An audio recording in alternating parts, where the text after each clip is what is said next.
أعوذ بالله من الشيطان الرجيم. بسم الله الرحمن الرحيم. إن الحمد لله الذي نحمده ونستعينه ونستغفره ونعوذ بالله من شرور أنفسنا ومن سيئات أعمالنا. من يهد الله فهو المهتدي ومن يضلل فلن تجد له وليا مرشدا.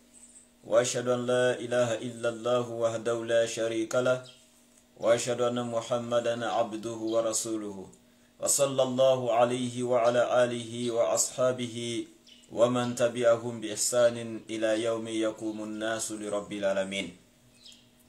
ربي اشرح لي صدري ويسر لي أمري واحلل عقدة من لساني يفقه قولي. Alhamdulillah, j'espère que vous allez tous bien, ma famille. Bien aimé, alhamdulillah. Je suis très content d'être de retour avec vous, Inch'Allah, pour continuer l'enseignement dans le laboratoire de notre belle religion. Ici, c'est le laboratoire de la DDA au service donc de tous les musulmans. Ici, nous sommes là pour détecter, traquer tous ceux qui profèrent, donc qui forgent des mensonges contre notre religion. Et donc nous sommes là pour traquer ces personnes-là, les ramener au laboratoire ici et puis leur apporter une belle correction. Tous ces malades spirituels-là, nous allons donc leur faire passer au scanner ici. Nous allons leur faire un examen médical spirituel et prescrire tout ce qu'il faut pour leur guérison spirituelle. Et donc, alhamdulillah, suivez toujours l'enseignement avec attention. Voilà, c'est du pur qu'on vous donne ici avec des preuves. Et donc, sans conjecturer, etc. Aujourd'hui, je suis encore avec un nouveau patient dans le laboratoire, l'un des apologètes. Ces gars-là, tant que nous l'avons promis, tant qu'ils ne vont pas arrêter donc, de forger des mensonges, de vouloir tromper les gens, nous n'allons pas nous lasser aussi d'apporter la correction et de donc leur foutre la honte de leur vie dans ce laboratoire. Nous sommes ce matin avec le frère, l'évangéliste terrestre. C'est comme ça que moi je l'ai surnommé. Les autres l'appellent évangéliste céleste. Moi je l'appelle évangéliste terrestre. Ce jeune homme-là, il se croit un grand savant parmi les apologètes. Et quelqu'un qui est un peu très vulgaire, tout ça. Et il est tellement rassuré. Voilà, il est imposant pour lui-même. Quand il parle, ça dit que pour lui, il a le monopole de la vérité, etc. Nous allons l'écouter seulement et lui apporter une belle correction. Lui, ce matin, en tout cas, il va goûter le fouet spirituel, Inch'Allah. On va d'abord l'écouter un peu et puis voir ce que nous pouvons lui apporter.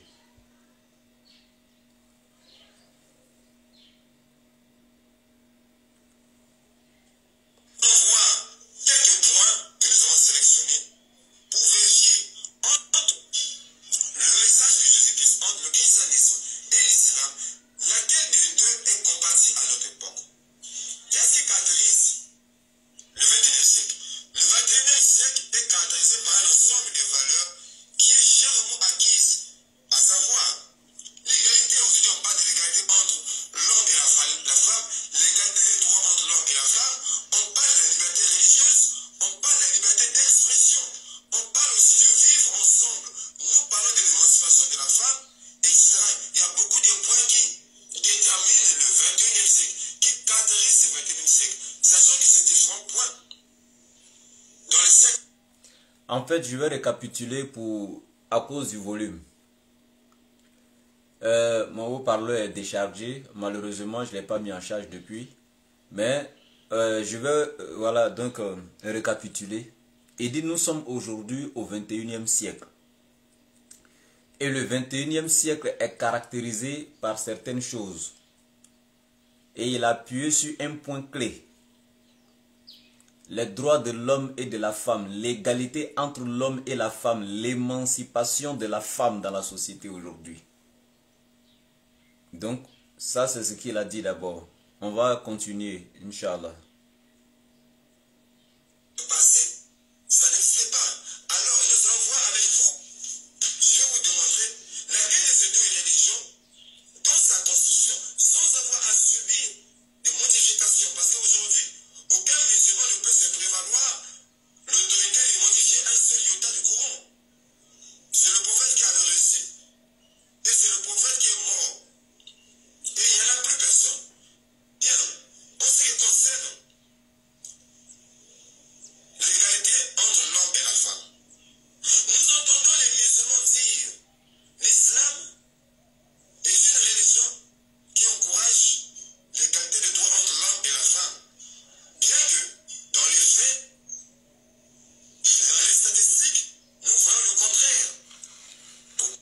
Donc, il dit, en ce qui concerne l'égalité entre l'homme et la femme dans la société, dans ce monde actuel, donc dans ce 21e siècle, il dit, si nous devons regarder le christianisme, les enseignements du christianisme et les enseignements de l'islam, sans changer quoi que ce soit dans ces deux religions pour adapter donc à notre vie actuelle, telles que ces religions ont été enseignées depuis leur origine, les gardant comme ça, donc dans leur originalité. Donc, il dit sans aucune modification, laquelle de ces deux religions-là aujourd'hui peut être appliquée dans notre société actuelle, dans ce 21e siècle-là, en établissant bien sûr tous les droits donc de la femme, en mettant la femme et l'homme au même pied d'égalité. Laquelle de ces deux religions? Donc, on va juste l'écouter un peu encore. Et puis ensuite, je vais commencer à le fouetter. Par exemple, les statistiques de l'OCDE de 2020 ou bien de 2009, en ce qui concerne quels sont les pays qui sont pires en matière de l'égalité de l'homme, des droits entre l'homme et la femme, les 5 premiers pays, les 6 premiers, voire les 10 premiers pays sont toujours les pays musulmans. Pour prendre par exemple les statistiques 2017 de Business Inside France, les 16 premiers pays qui sont pires en matière de l'égalité, c'est-à-dire respect des droits, c'est-à-dire du respect de l'égalité entre les droits entre l'homme et la femme, ou bien la discrimination envers le genre féminin, les 5 premiers ce sont les pays musulmans. Le Yémen, le Pakistan, le Tchad, l'Iran. Donc, il dit dans le monde, les pays donc, qui bafouent le droit de la femme, qui rabaissent la femme, en un mot, hein, je résume ce qu'il dit tout simplement sans rentrer dans les détails. Selon les statistiques aujourd'hui, la grande majorité, ce sont les pays musulmans donc qui bafouent la femme, etc., qui rabaissent la femme. C'est ce qu'il dit. Ok. Selon les statistiques, hein, d'accord. Je vais aller un peu rapidement là, voilà. Nous sommes tous un, nous sommes tous égaux. Il n'y a plus de sexe, il n'y a plus de l'homme, il n'y a plus de femme, il n'y a plus d'esclaves, il n'y a plus de règles, il n'y a d'hommes. Le message de Jésus-Christ vient abolir l'esclavage parce qu'en Jésus-Christ, il n'y a plus de différence, il n'y a plus de distinction. Or, lorsque nous partons dans le Coran, dans l'islam, nous prenons la sourate 2, le verset 282, où elle sera une sourate très longue, où nous lisons que le Coran établit que le témoignage d'une femme est égal à la moitié de celui d'un homme. Bon. Le témoignage de 2 hommes, de 2 témoins parmi vos hommes. Si vous ne trouvez pas 2 hommes, choisissez un homme et 2 femmes. Bon, voilà, je vais m'arrêter là pour ne pas perdre le temps. On va aller aux choses sérieuses. Je sais que vous êtes pressés comme ça. Quand on commence à faire là, il n'y a pas de souci. Voilà, donc le frère, il dit tout simplement, dans cette histoire de laquelle des deux religions bafoue le droit de la femme, etc.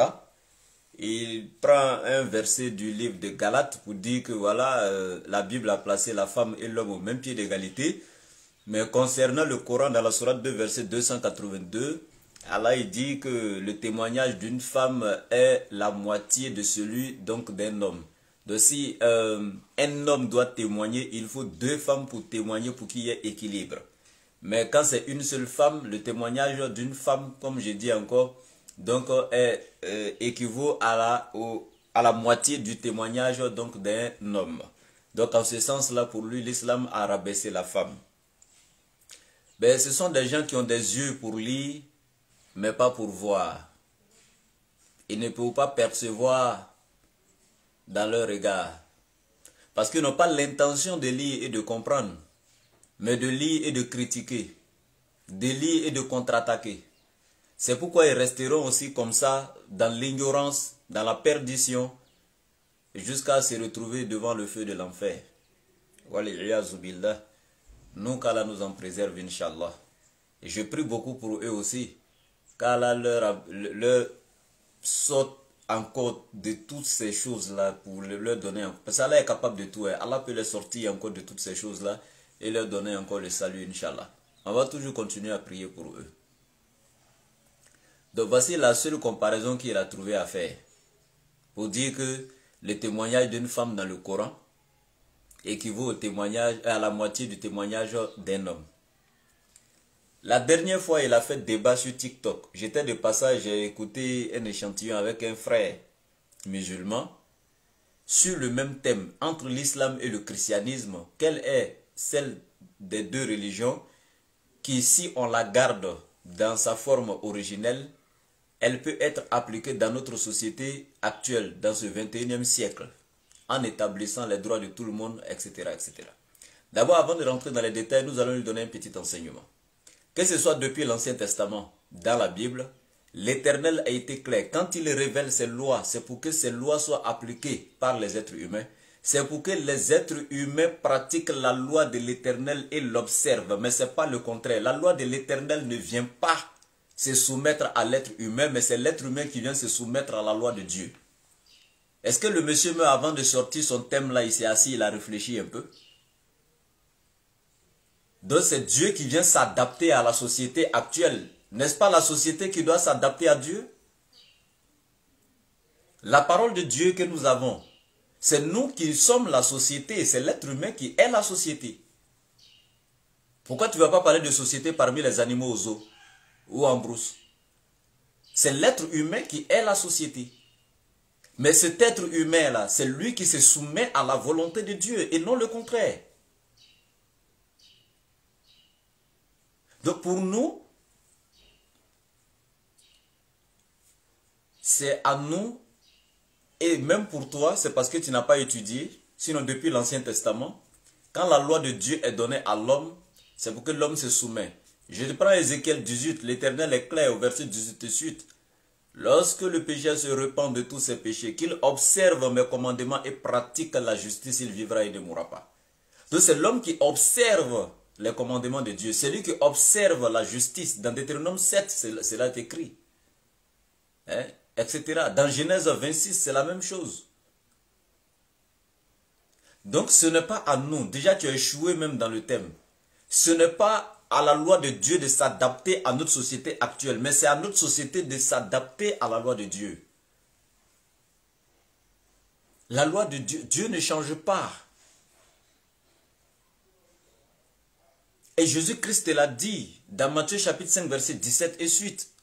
Tant que les cieux et la terre ne passeront pas, il ne disparaîtra pas un seul iota, ni un seul trait de lettre dans la loi de Dieu jusqu'à ce que tout soit accompli. Dans ce 21e siècle-là, est-ce que le ciel et la terre sont passés? Non. Donc rien ne doit disparaître aussi de la loi de Dieu. Donc c'est à nous de nous adapter à la loi de Dieu et non le contraire. Ok. Maintenant, je vais revenir te donner l'enseignement islamique maintenant, ce qui concerne les droits de la femme et de l'homme, etc. Si le fait de dire que le témoignage d'une femme équivaut à la moitié de celui d'un homme, la réponse est claire et je vais te sortir des tas de versets bibliques pour corroborer ça. Des tonnes de versets bibliques. Tu seras lavé, tu seras pur. Peut-être des versets que tu n'avais jamais lus dans ta propre Bible. Bien. Je prends d'abord Deutéronome, non, Genèse même d'abord. Je vais prendre Genèse chapitre 3, à partir du verset 16. Je vais aller tout doucement quoi, avec toi, comme un enfant qu'on éduque tout doucement. C'est ce que je fais avec le pasteur Ménard, quand il a voulu corriger Oustaz Diané. Genèse 3, 16, il est écrit, il dit à la femme, c'est-à-dire l'Éternel dit à la femme, j'augmenterai la souffrance de tes grossesses. Tu enfanteras avec douleur et tes désirs se porteront vers ton mari, mais il dominera sur toi. Si ce monsieur avait vu dans le Coran ce verset écrit, noir sur blanc, l'homme dominera sur la femme, il va dire voilà, le Coran n'a pas mis l'homme et la femme ici au même pied d'égalité. Dans ta Bible, quand on dit c'est l'homme qui domine sur la femme, là, tu peux nous expliquer? Thérèse, selon ces versets-là, tu peux mettre égalité entre l'homme et puis la femme? Pendant que ta Bible dit ici, c'est l'homme qui domine sur la femme. Mais ça veut dire quoi? On va t'expliquer. Mais allons avec ta propre Bible d'abord. Parce que vous êtes têtus. On est obligé d'aller avec vous comme des enfants pour vous donner l'enseignement gratuitement. Allons dans le livre de 1 Corinthiens. On va aller doucement avec l'enseignement, on va pas se presser. 1 Corinthiens 11, à partir du verset 3 et suite. Et il dit, je veux cependant que vous sachiez que Christ est le chef de tout homme, que l'homme est le chef de la femme et que Dieu est le chef de Christ. Quand il dit l'homme est le chef de la femme, donc dans la société actuelle, l'homme serait le chef de la femme. Parce que tu dis de ne rien modifier et d'appliquer ce qui est écrit dans notre société actuelle. Donc toi, à partir d'aujourd'hui, tu dois proclamer sur les réseaux, selon Genèse 3, 16, l'homme domine sur la femme. Et selon 1 Corinthiens 11, 3, l'homme est le chef de la femme. Tu dois le proclamer haut et fort si tu n'as pas honte. Tu dois le dire. La femme est inférieure à l'homme dans la société. Il faut le dire. L'homme domine sur la femme. L'homme est supérieur à la femme. L'homme est le chef de la femme. Pourquoi tu ne déclares pas? Vous prenez des trucs littéralement comme ça, vous lisez sans connaître l'esprit derrière les versets. La sagesse derrière les versets. Je vais te citer des versets comme ça avant de venir te donner l'explication. Tout simplement. Tu vas comprendre même pourquoi ta Bible même a dit ça. Des gens, vous ne connaissez rien. Hein? Je vais au verset suivant même. Dans même 1 Corinthiens 11 là. Je continue avec le verset 4. Tout homme qui prie ou qui prophétise la tête couverte déshonore son chef. Toute femme au contraire qui prie ou qui prophétise la tête non voilée déshonore son chef. C'est comme si elle était rasée. Car si une femme n'est pas voilée, qu'elle se coupe aussi les cheveux. Or s'il est honteux pour une femme d'avoir les cheveux coupés ou d'être rasée, qu'elle se voile. L'homme ne doit pas se couvrir la tête puisqu'il est l'image et la gloire de Dieu. Écoute très bien. L'homme est l'image et la gloire de Dieu. Mais quant à la femme, écoute, tandis que la femme est la gloire de l'homme. Mais attends, même en spiritualité, ici là, on a rabaissé la femme. L'homme est la gloire de Dieu et la femme est la gloire de l'homme. Pourquoi l'homme et la femme ne sont pas ensemble la gloire de Dieu? L'homme est la gloire de Dieu et la femme est la gloire de l'homme. Est-ce que tu lis ta Bible? Entre ces deux religions-là, je vais te montrer laquelle a établi le droit réel de la femme. Et donc, on va continuer. En effet, l'homme n'a pas été tiré de la femme. C'est la Bible qui continue au verset 8e. En effet, l'homme n'a pas été tiré de la femme, mais la femme a été tirée de l'homme. Et il continue. Et l'homme n'a pas été créé à cause de la femme, mais la femme a été créée à cause de l'homme. L'homme n'a pas été créé à cause de la femme, mais c'est la femme qui a été créée à cause de l'homme. Selon ta Bible, hein? Donc, quand tu veux attaquer une religion, il faut d'abord étudier la tienne d'abord. Les versets phares que je vais prendre sont encore devant. On va tout doucement. C'est pourquoi la femme, à cause des anges, doit avoir sur la tête une marque de l'autorité dont elle dépend. C'est-à-dire elle dépend d'une autorité. Et laquelle, la Bible va nous dire, toutefois dans le Seigneur, la femme n'est point sans l'homme, ni l'homme sans la femme. Car de même que la femme a été tirée de l'homme, de même l'homme existe par la femme, et tout vient de Dieu. Jugez en vous-même, est-il convenable qu'une femme prie Dieu sans être voilée? Etc., etc. Bien. Maintenant, je vais te donner le nom de deux doyens. Chez toi à l'église, hein? Deux doyens, deux pères de l'église, quoi. Bon, un père de l'église, hein? Et puis un autre grand théologien, voilà, qui n'est pas n'importe qui dans le christianisme. Et si je te donne le nom de qui? Je te donne le nom de l'un des grands pères de l'église, Tertullien. Le père Tertullien de l'église. Il est le premier auteur latin à utiliser le terme de Trinité, dont il développe une théologie précise. Il est ainsi considéré comme l'un des plus grands théologiens de la chrétienté de son temps. Polémiste et doctrinaire de combat, il lutte activement contre les cultes païens et contre les gnosticismes de Marcion. C'était juste une petite description sur lui pour ne pas que tu dises que j'ai inventé le nom d'un savant. C'est l'un même des pères de l'Église. Qu'est-ce qu'il nous dit concernant le statut de la femme chez vous? Je répète, il n'était pas n'importe qui. L'un des premiers auteurs latins à utiliser le terme Trinité, dont il développe une théologie précise. Il est ainsi considéré comme l'un des plus grands théologiens de la chrétienté de son temps. On va lire ce qu'il a dit. Écoutez le père de l'église primitive Tertullien. Vous, femmes, êtes la porte du diable. Allahu Akbar. Il dit les femmes sont la porte du diable. Il faut lire ça aujourd'hui dans la société actuelle. Hein. Ça c'est, lui il connaît la Bible que toi. Lui il est plus savant que toi. Tu vas pas me dire que tu es plus savant que lui là. Toi tu n'es même pas connu dans toutes les rues de ton quartier. Lui c'est un savant. Ok. Vous femmes, vous êtes la porte du diable. Vous êtes le décelon de cet arbre interdit. Vous êtes le premier déserteur de la loi divine.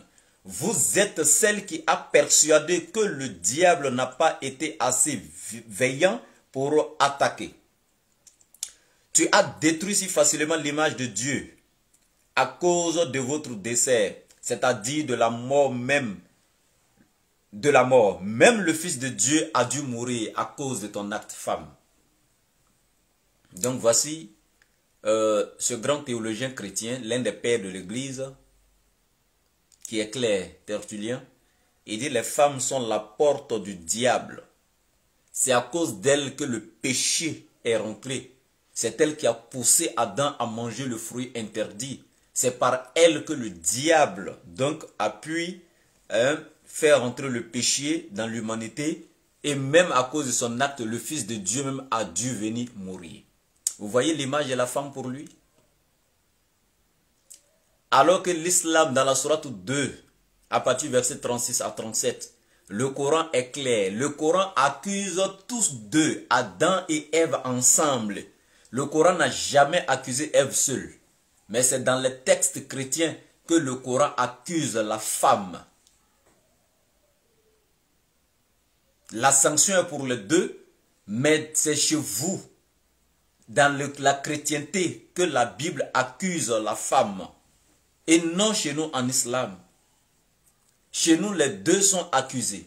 C'est pourquoi Adam prenant la parole chez nous en islam dans la sourate 7 va dire Rabbana zolamna anfusana wa illam takfir lana wa tarhamna lanakunana minal khasirin. Il dit, oh mon Seigneur, nous nous sommes fait du tort à nous deux, à nous-mêmes. Nous deux, nous nous sommes fait du tort à nous-mêmes, à notre propre détriment. Si tu ne nous pardonnes pas et que tu ne nous fais pas miséricorde, nous serons du nombre des perdants le jour du Yawm al-Qiyamah. Voilà la prière de Sayyidina Adam. Et Allah a agréé son repentir. Car Allah est l'agréant au repentir. La sourate 2, verset 37. Tu vois? Ok, on va écouter un autre encore. Un autre qui s'appelle Jean Calvin. Jean Calvin, né Jean Calvin le 10 juillet 1509 à Noyon et mort le 27 mai 1564 à Genève, est un théologien français, un important réformateur et un pasteur emblématique de la réforme protestante du XVIe siècle, notamment pour son apport à la doctrine dite du calvinisme. Qu'est-ce qu'il va nous dire? C'est un pasteur, hein? Vous avez entendu, et pas n'importe lequel, un grand théologien. Voilà.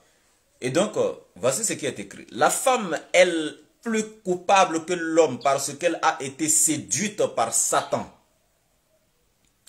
et a tellement détourné son mari de l'obéissance à Dieu qu'elle était un instrument de mort menant à toute perdition. Voici l'image de la femme par certains de tes savants chrétiens avant que je rentre maintenant dans la Bible avec toi. Il y a sorti des écritures que tu n'avais jamais entendues. Évangéliste Thérèse. Ça, c'est 2-3 de tes savants que je te donne d'abord.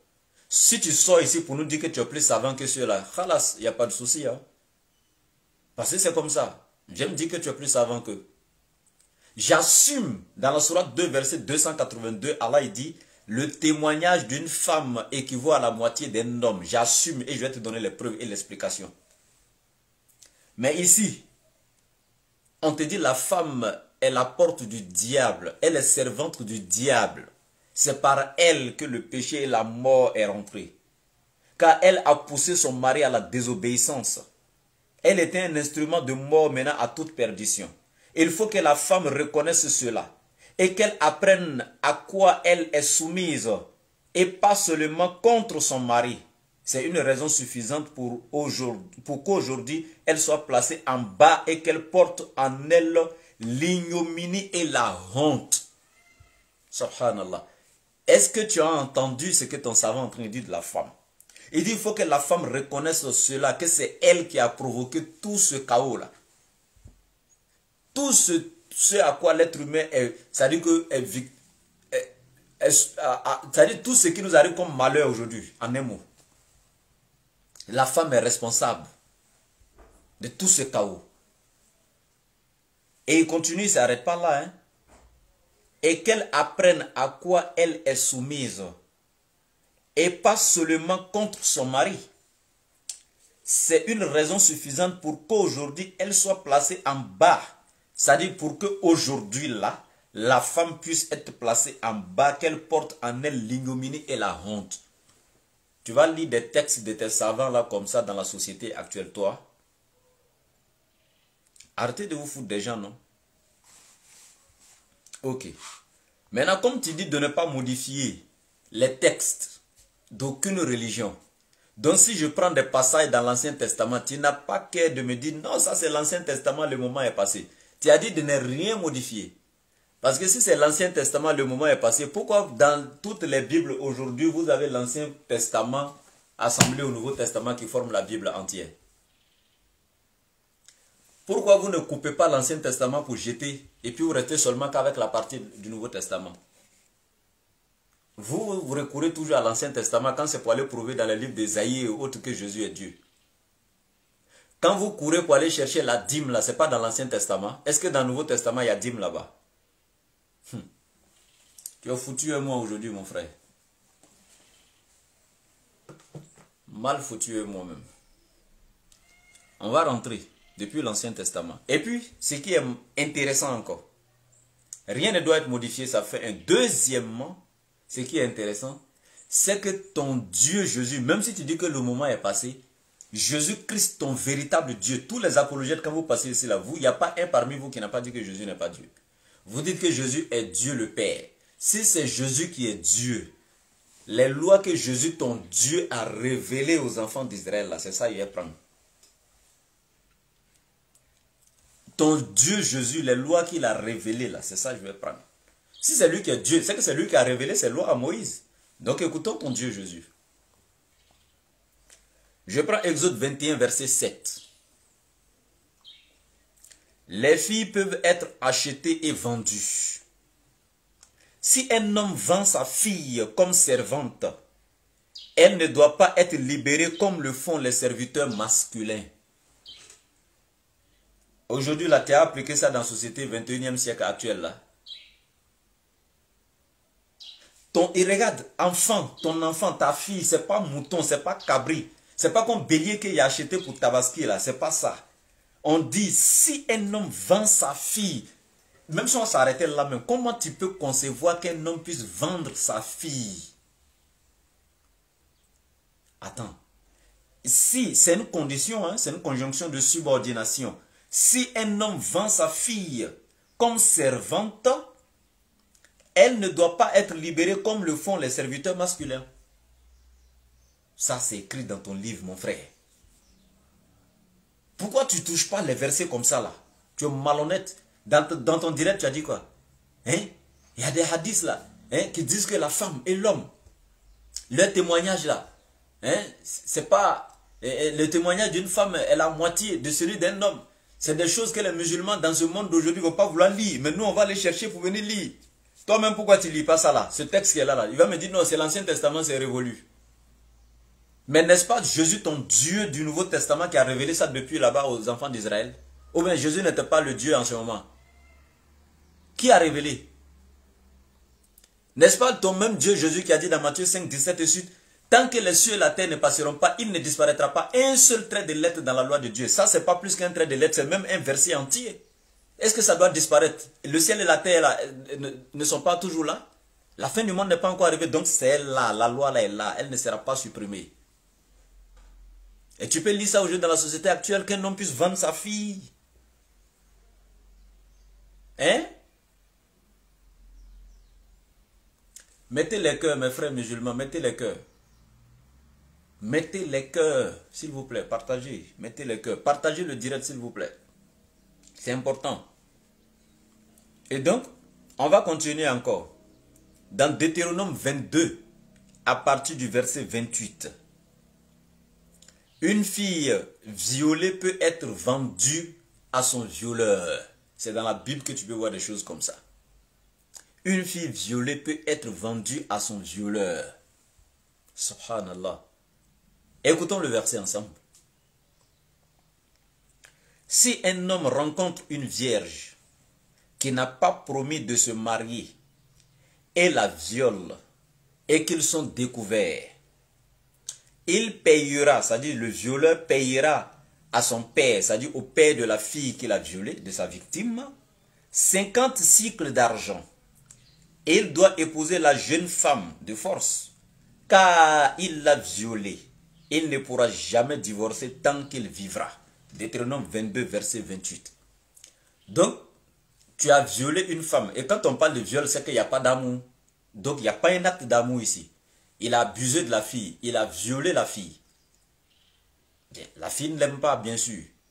C'est pourquoi elle a violé. Maintenant, tu as fini de violer la fille. Vous avez été découvert. Comme tu l'as violée, tu dois payer 50 cycles d'argent à son papa. Et puis, tu dois la marier obligatoirement. Et tu ne dois jamais divorcer avec elle tant que tu es vivant. Ça, c'est acheter sa victime violée, oui ou non.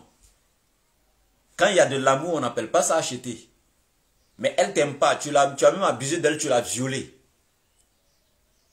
Mais attends. Elle est énervée parce qu'elle a été violée par le gars. Elle ne l'aime pas parce qu'elle a été violée par lui. Mais la loi impose à cette femme d'accepter le monsieur forcément comme époux. Et il doit verser 50 cycles d'argent et puis la prendre comme épouse. Si ça là c'était dans le Coran là, mes frères, on était morts. C'est dans leur livre. En islam là, c'est pas ça. Tu as violé une fille et puis elle doit se marier à toi obligatoirement. Pourquoi? Il n'y a pas ça en islam chez nous.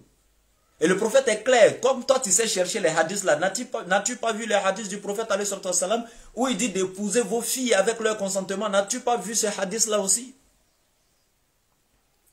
Le mariage obligatoire est interdit en islam. Le mariage forcé n'a pas été enseigné par l'islam. Si c'est pratiqué par des gens qui disent qu'ils sont musulmans, ce n'est pas le Coran qui enseigne cela. La femme est libre. Et il a même dit d'interroger la fille et que si elle garde son silence équivaut à son consentement. Mais il faut l'interroger. Si elle dit non, elle n'est pas cet homme-là, elle ne l'aime pas, ne la forcez pas. C'est clair. وَمِنْ آيَاتِهِ أَنَ خَلَقَ لَكُم مِنْ أَنفُسِكُمْ أَزْوَاجًا وَجَعَلَ بَيْنَكُمْ مَوَدَّةً وَرَحْمَةً إِنَّ فِي ذَلِكَ. Le verset m'échappe un peu, mais voilà, Allah il a été clair. Il dit, je vous ai créé. J'ai créé pour vous et de vous vos épouses. Et il a placé quoi entre nous? وَجَعَلَ بَيْنَكُمْ مَوَدَّةً وَرَحْمَةً. Et il a placé amour, affection entre nous. Amour et affection entre l'homme et sa femme. Donc le mariage est basé sur l'amour et l'affection. Quand il n'y a pas d'amour et d'affection, il n'y a pas de mariage. Donc si la femme, la fille n'est pas amoureuse, elle ne l'aime pas, donc tu ne dois pas imposer ça. Parce que le mariage est basé, Allah il dit, وَجَعَلَ بَيْنَكُمْ مَوَدَّةً وَرَحْمَةً. De tant qu'il n'y a pas amour et affection, il n'y a pas de mariage. Ça, c'est ce que l'islam dit. C'est clair.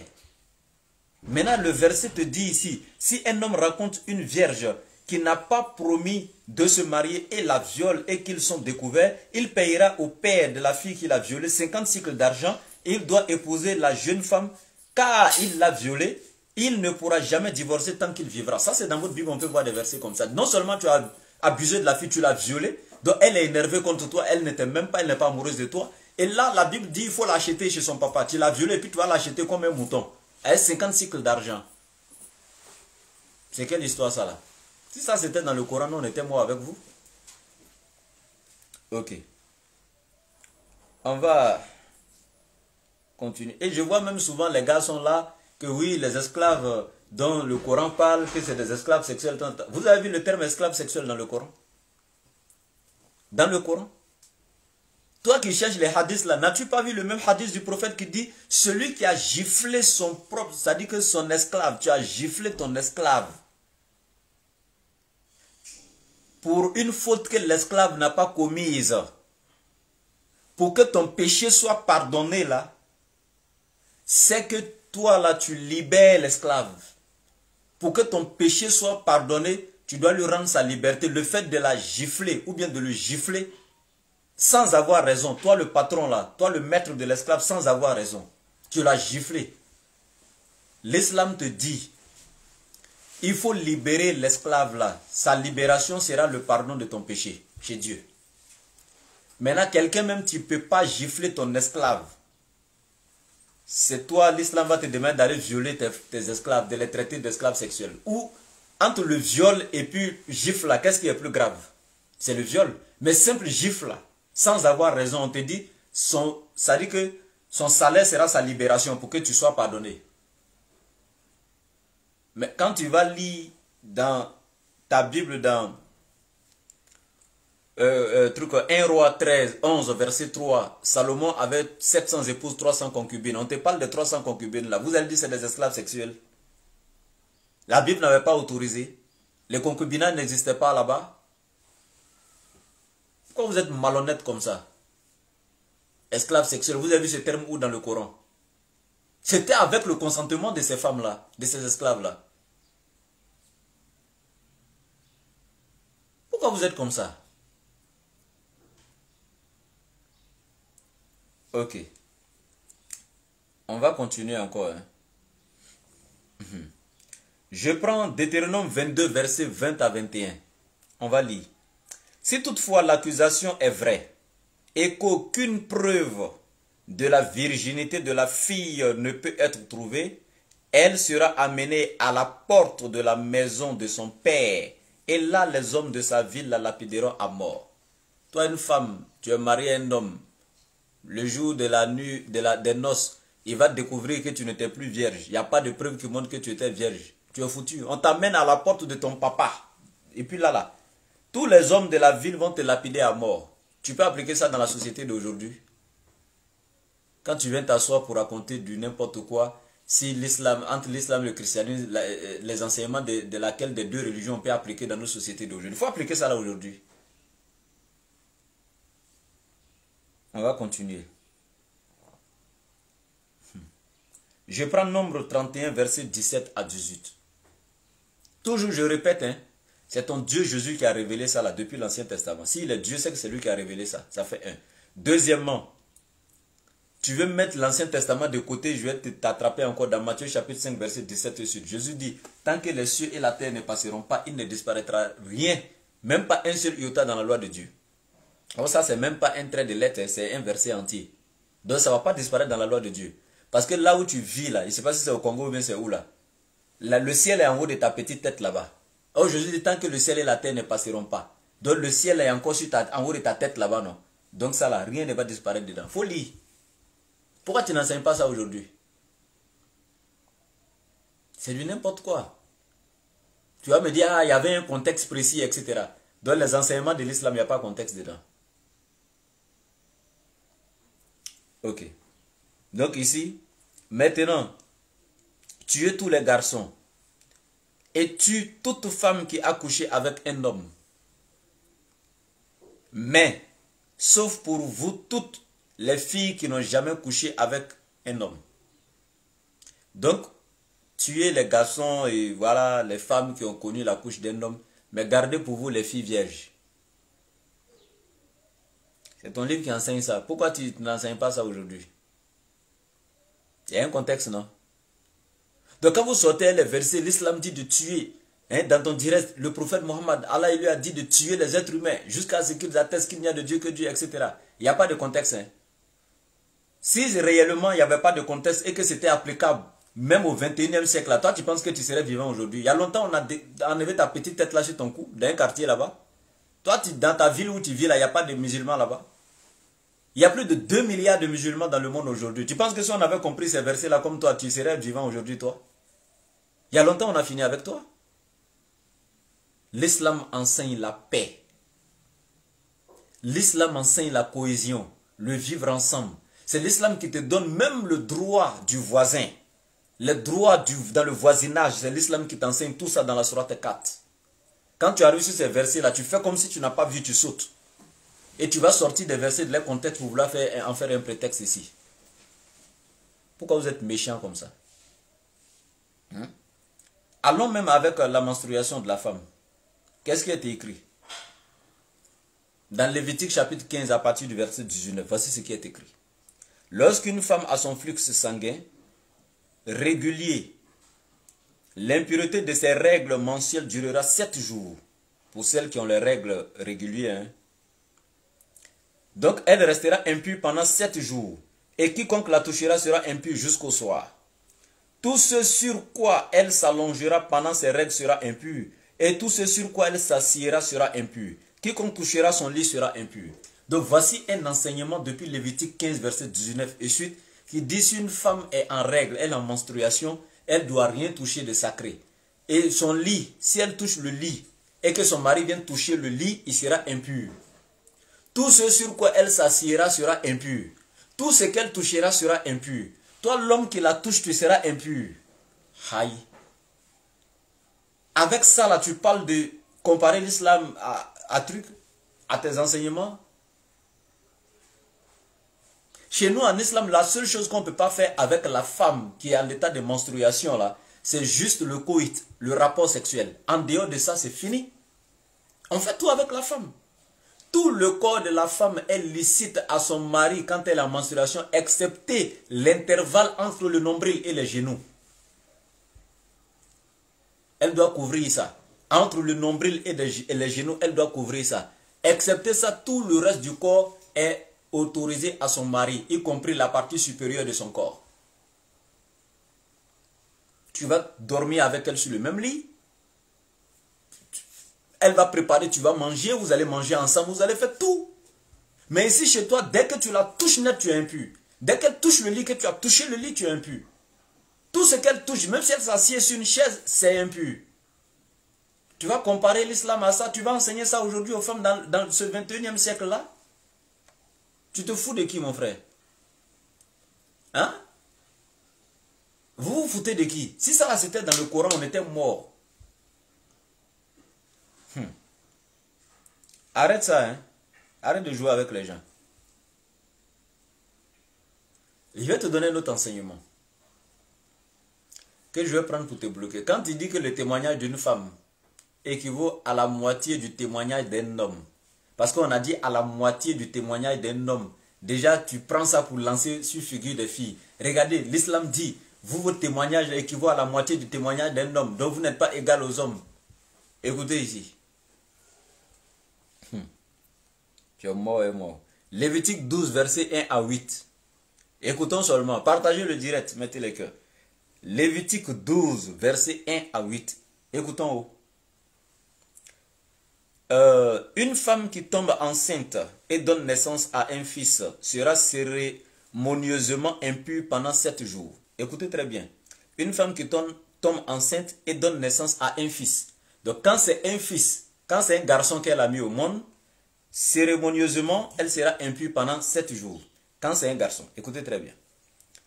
Et on va continuer. Tout comme elle est impure pendant ses règles.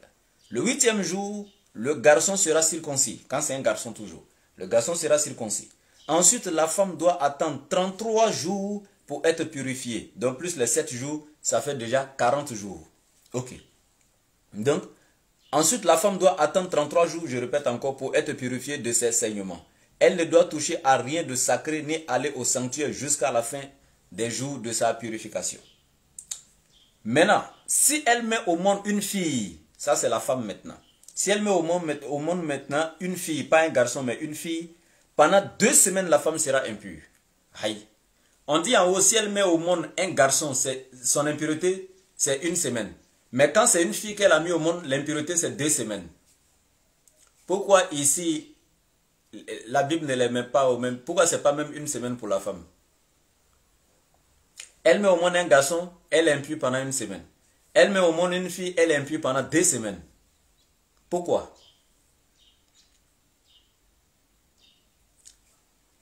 Christian, évangéliste terrestre, tu peux venir répondre ici. Comme pour toi, l'homme et la femme doivent être égaux dans tout là. L'égalité doit être dans tout entre l'homme et la femme dans notre 21e siècle là. Pourquoi ici là, tu ne viens pas répondre à cette question là? Un bavard comme ça dans le désert. Tu viens t'asseoir pour bavarder seulement sans rien dire, comme si tu étais un savant. Toi, quand tu parles là, tu es un comédien. Hein? Un petit comédien là, un bébé spirituel là. Tu vas venir enseigner quoi à qui? As-tu étudié ta Bible?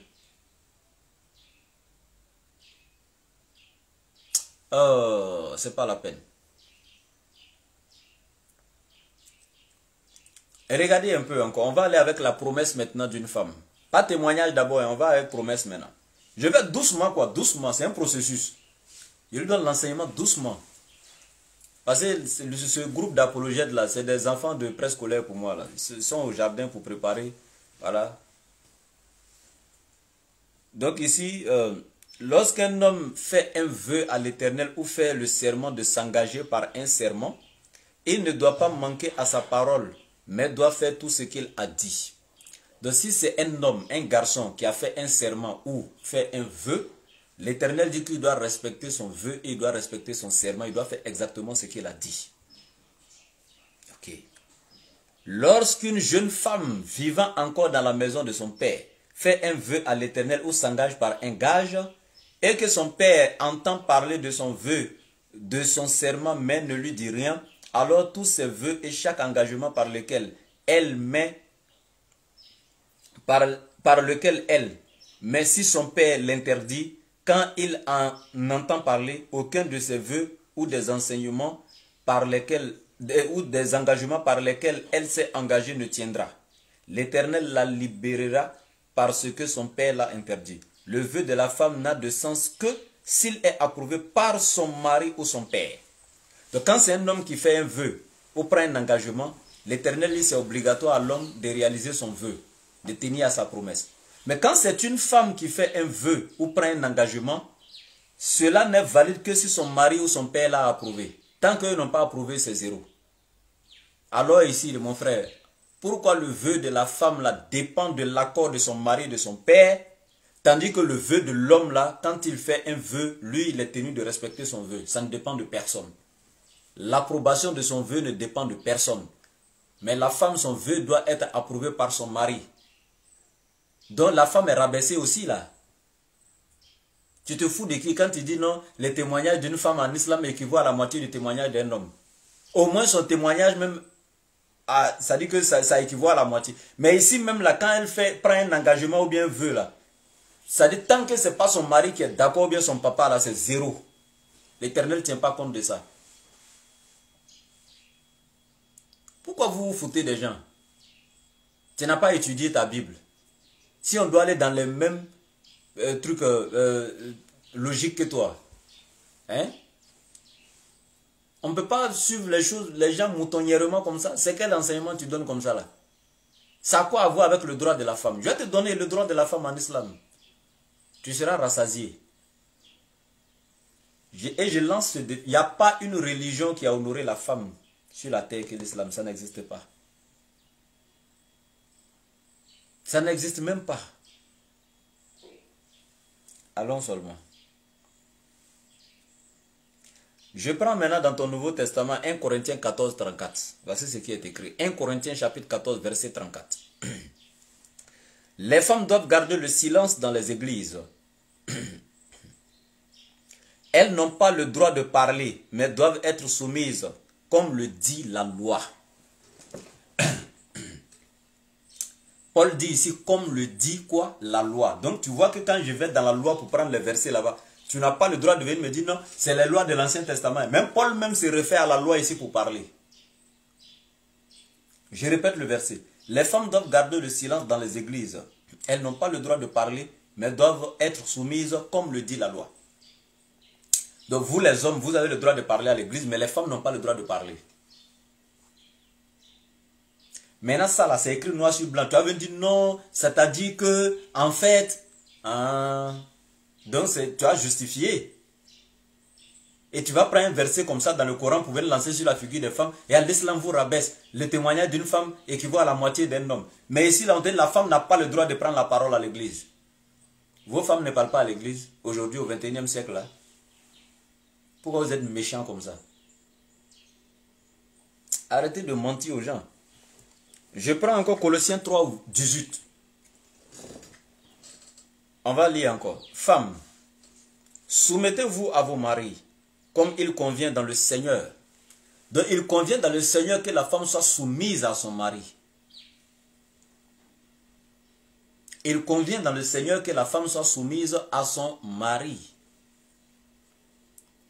Donc si on va sur le plan conjugal, que ce soit dans ta Bible, que ce soit dans le Coran, les deux livres-là demandent à la femme de se soumettre que c'est l'homme qui est le chef de la maison. Mais si on va maintenant dans la société, l'homme et la femme là, le Coran n'a jamais, c'est-à-dire que diminuer la femme ou bien interdire à la femme quoi que ce soit, en tout cas qui est bon, qui est profitable dans la société à la femme. Ça n'existe pas. Mais quand la femme doit sortir, l'islam lui donne des critères qu'elle doit respecter, des enseignements, commençant par son habillement, son accoutrement. Elle ne doit pas se pervertir pour sortir, etc. Et la Bible même le dit.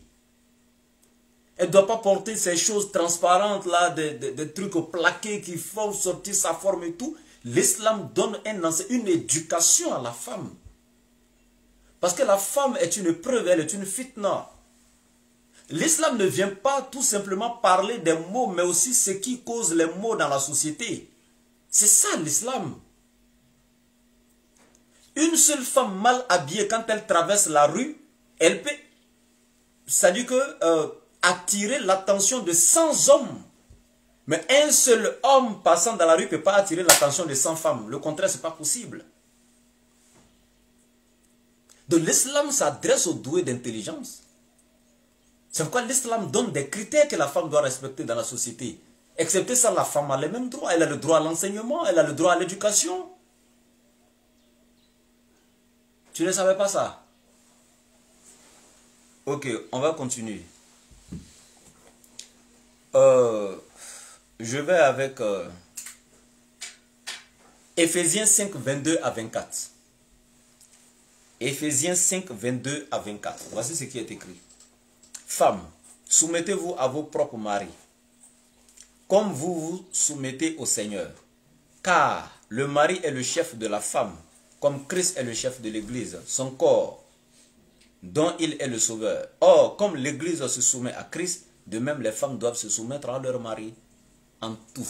Et on dit bien en tout, c'est-à-dire qu'il n'y a pas d'exception. Dans tout, la femme doit être soumise.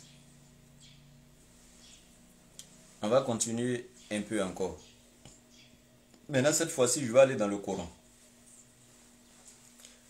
L'islam a placé la femme et l'homme au même pied d'égalité. D'abord dans la spiritualité, dans la religion. Pendant que chez toi, on interdit à la femme de prendre la parole à l'église. Elle n'a pas le droit à la parole dans l'assemblée. Dans 1 Timothée 2, 9 à 11, c'est là clair là-bas. La femme encore là-bas, il est écrit clairement, je ne permets pas à la femme de prendre la parole devant les hommes. Et si elle a besoin d'instruction, elle doit interroger son mari à la maison.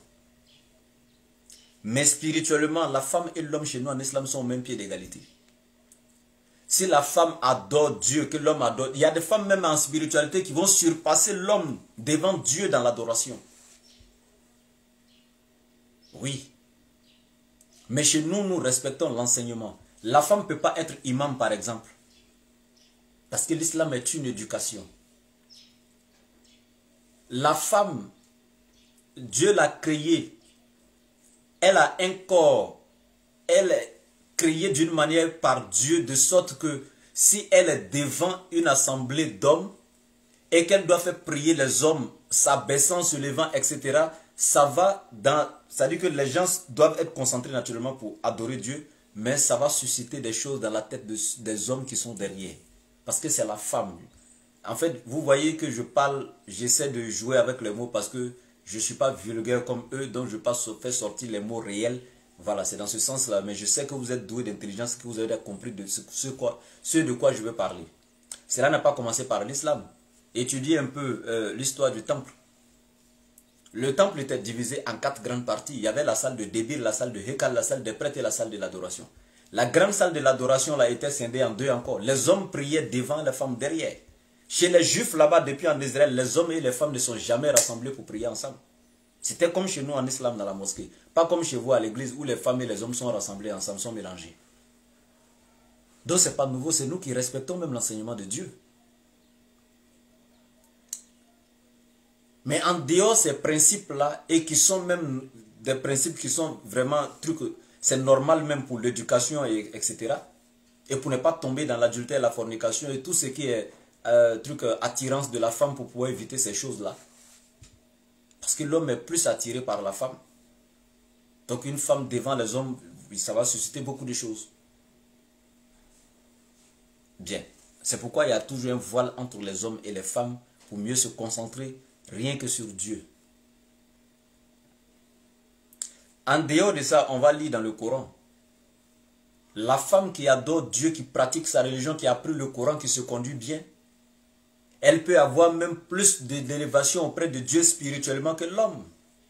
Et il y en a plein d'exemples, beaucoup de grandes femmes spirituelles qui sont passées dans l'histoire du monde islamique. On va lire la sourate 33, verset 35. Voici ce qu'Allah dit. Les musulmans et musulmanes. Je répète. Les musulmans et musulmanes. Ça fait 1. Les croyants et croyantes. Vous voyez? Quand il dit le nom des hommes, les femmes suivent. Les musulmans, en même temps, et musulmanes. Non, l'un ne va pas sans l'autre. Allah nous a sélectionnés tous.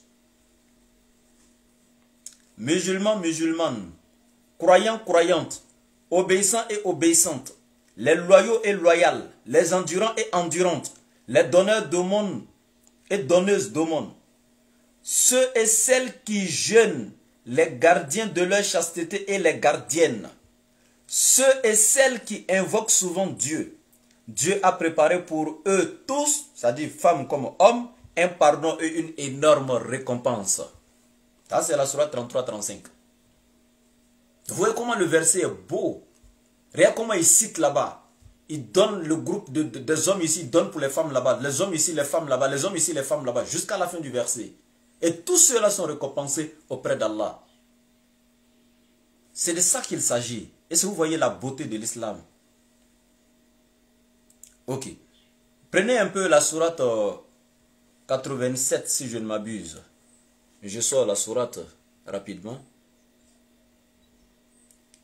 La sourate 87 si je ne m'abuse. Non, excusez, c'est 81. La sourate Takwi, la sourate 81.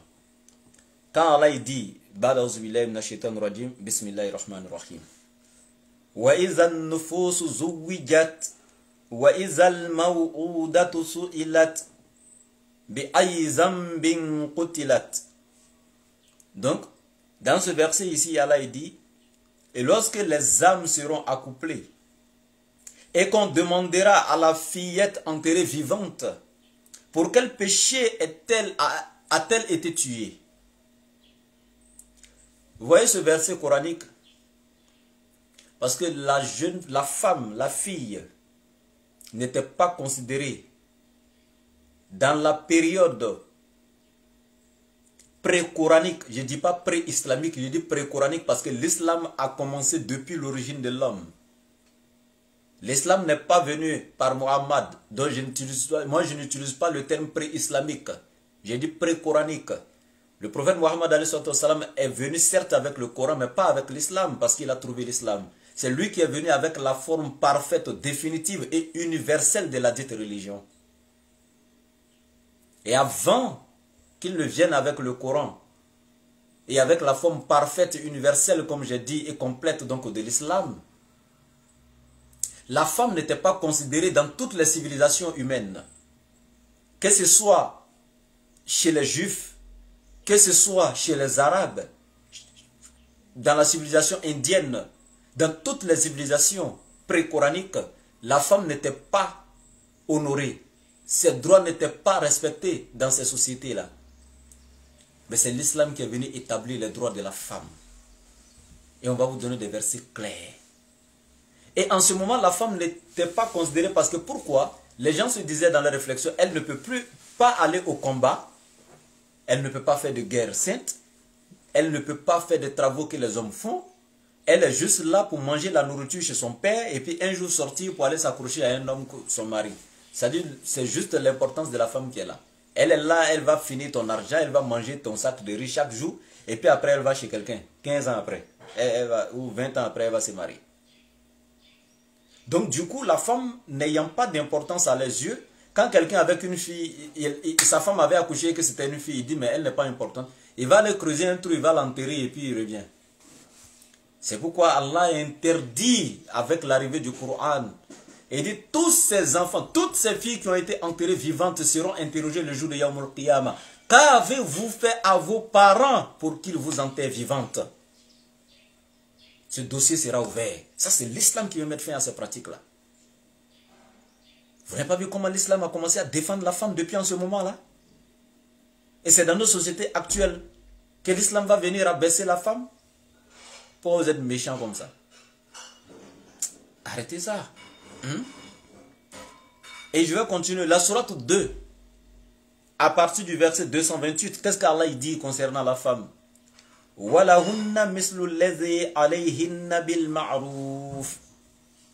Est-ce que vous avez vu ce qu'Allah dit concernant la femme? Il dit, quant à elles, c'est-à-dire aux femmes, elles ont des droits équivalents à leurs devoirs. Elles ont des droits équivalents à leurs obligations.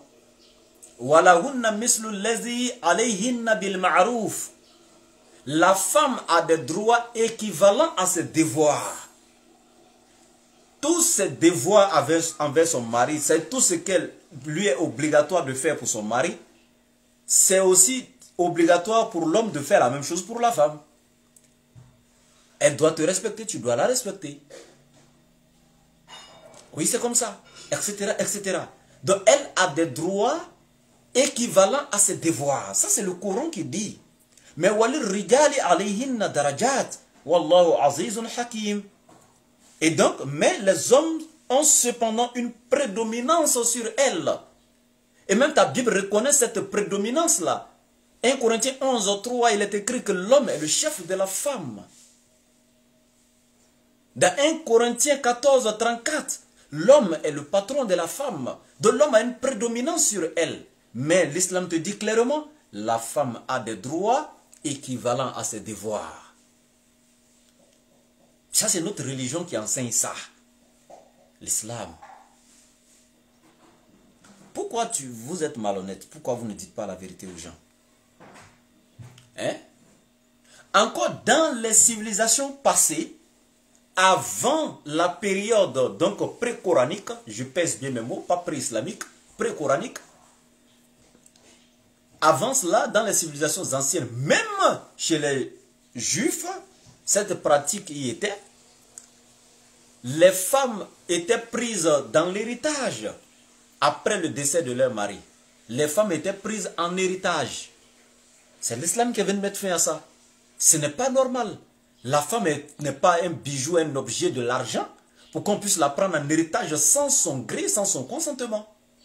Après la mort de son mari, si elle décide de rester dans la famille de son mari, c'est son droit, alors elle sera épousée par l'un des frères du mari. Mais si les frères du mari veulent d'elle et qu'elle refuse, c'est son droit de partir. On ne peut pas la contraindre, il n'y a pas de mariage forcé en islam. Et c'est ce qui est écrit, Ya ayyuhallazina amanu, la yahilla lakum an tarisun nisaa. An tarisun nisaa kerhan. Oh les croyants, il ne vous est pas licite d'hériter des femmes contre leur gré. La femme ne doit pas être prise en héritage contre son gré. Dans les pratiques d'avant, là, c'est ce qui était fait. La femme n'était pas considérée. C'est l'islam qui est venu mettre fin à tout ça. Dans notre société actuelle, on est fier de le dire. On va continuer encore. Il y a un hadith authentique du prophète.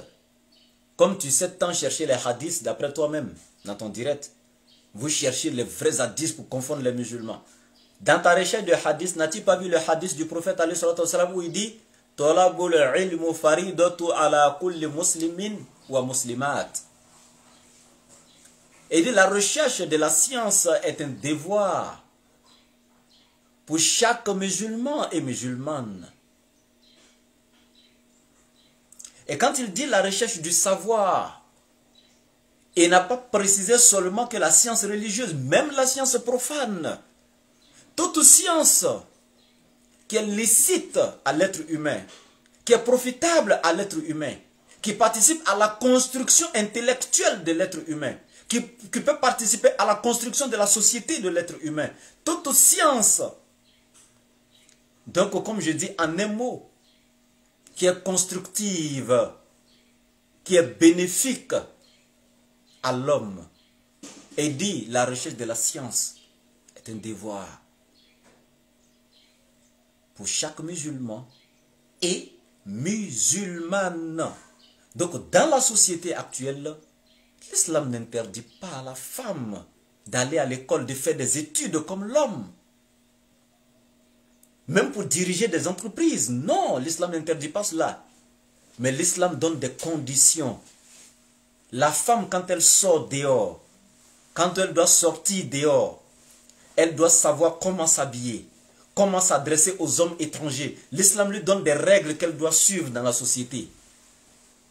L'islam n'interdit pas tout cela à la femme, mais l'islam lui demande de respecter un certain nombre de points pour que la tentation et beaucoup de choses, donc en ce qui concerne le diable, l'adultère et la fornication, donc puissent s'éteindre. Ces choses-là puissent diminuer, etc. C'est de ça qu'il s'agit.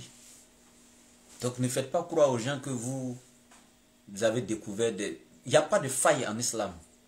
Nous pouvons enseigner notre islam là aujourd'hui dans notre société actuelle sans avoir froid aux yeux, rien.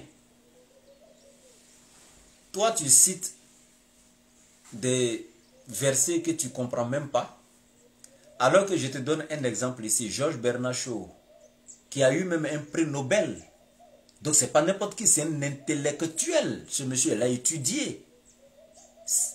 Je ne dis pas qu'il était intellectuel spirituellement. Il avait la science religieuse, non. Mais dans notre société aujourd'hui, c'était un grand savant, Georges Bernard Shaw. Mais il te dit quoi? Le même Georges Bernard Shaw, je le cite. Il dit, j'ai étudié la vie de cet homme Muhammad. Loin d'être appelé l'antéchrist, il mérite le titre de sauveur de l'humanité. Si on lui confiait, on remettait entre ses mains la dictature de tous les gouvernements de ce monde, il aurait trouvé la solution à tous les problèmes de l'humanité. Sur le plan social, économique, sur tous les plans religieux, spirituels, tous les plans, il aurait trouvé la solution à tous les problèmes de l'humanité. Mais Georges Bernard Shaw ne l'a pas croisé face à face. Mais quand il dit j'ai étudié la vie de cet homme, c'est à travers les enseignements du prophète qu'il a étudié le prophète. Mais lui, il était un des savants, donc contemporains. Il a eu un prix Nobel. Mais il dit, si on remettait la gouvernance de tous les États du monde entre les mains de Muhammad, il aurait trouvé la solution à tous les problèmes de l'humanité. Georges Bernard Shaw est allé à l'école, il a étudié. C'était un savant. Et toi? Je ne sais même pas si toi tu n'étais pas, peut-être, te voyant même, il me semble que tout est relevé là, c'était médiocre qui était écrit là, hein? Appréciation de tes enseignants. Toi tu devais entre les 5 derniers de la classe là-bas. En tout cas, pour quelqu'un qui travaillait à l'école, ne peut pas venir exposer son ignorance comme ça ici sur les réseaux sociaux. Donc, je pense que je vais m'arrêter là. La leçon est passée. Tu ne vas plus venir t'hasarder à dire du n'importe quoi ici sur l'islam et voilà. Donc, merci beaucoup et salam alaikum à tous.